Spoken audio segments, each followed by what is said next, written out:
বন্ধুরা, বর্তমান সময়ে ইউটিউবের প্রতি তোমাদের অনেকের একটা আকর্ষণ তৈরি হয়েছে। তোমাদের অনেকে নতুন ইউটিউব চ্যানেল খুলছো, চ্যানেলে ভিডিও আপলোড করছো, কিন্তু বন্ধুরা তোমাদের ভিডিও এসইও সম্পর্কে জানা বা জানলেও তার ব্যবহার কিভাবে করতে হয় তা বুঝো না। বন্ধুরা, নিশ্চয়ই সবাই ভালো আছো। আমার দুর্নিবার আইটি টেকনোলজি চ্যানেলের আরেকটি নতুন ভিডিও এপিসোডে তোমাদের স্বাগত জানাচ্ছি। সব সময়ের মতো তোমাদের সাথে থাকছি আমি দুর্নিবার। তোমার কি 1 সেকেন্ড সময় হবে আমার চ্যানেলটি সাবস্ক্রাইব করার জন্য? তাহলে এখনই সাবস্ক্রাইব করে দাও। আমার ভিডিওতে একটি লাইক ও আমার জন্য একটি কমেন্ট করতে কিন্তু ভুলবে না। তাহলে friends, let's go to running this video. বন্ধুরা, বর্তমান সময়ে শুধু চ্যানেল করলেই হবে না, চ্যানেল চালানোর জন্য যেগুলো অত্যন্ত জরুরি সেগুলো জানতে হবে, করতে হবে।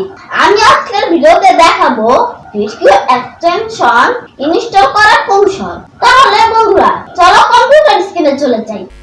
বন্ধুরা, আমরা কম্পিউটার স্ক্রিনে চলে এসেছি। এবার আমরা যে ব্রাউজারে vidIQ এক্সটেনশন ইনস্টল করব, প্রথমে ওই ব্রাউজারটি ওপেন করে নিতে হবে। আমি গুগল ক্রোমে vidIQ এক্সটেনশন ইনস্টল করব, তাই গুগল ক্রোম ব্রাউজারটি ওপেন করে নিচ্ছি। এখন গুগল সার্চ বক্সে লিখতে হবে vidIQ এক্সটেনশন। এবার এন্টার দিতে হবে।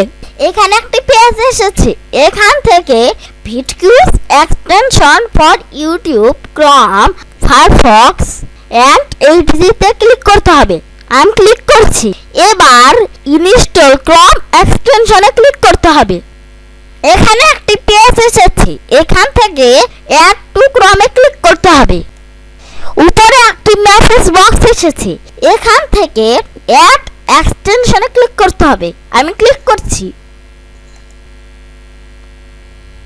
আমাদের vidIQ এক্সটেনশন ইনস্টল করা হয়ে গিয়েছে। আরেকটি কথা, আপনাদের কাছে যদি vidIQ সাইন আপ চাই, অবশ্যই আপনারা সেটি পূরণ করবেন। এখানে ভিডিওর এসইও সবকিছুই দেখা যাচ্ছে। vidIQ এক্সটেনশন না থাকলে এগুলো কিছু দেখা যেত না। তো বন্ধুরা, আমার চ্যানেলটি সাবস্ক্রাইব করে দিয়েছো তো?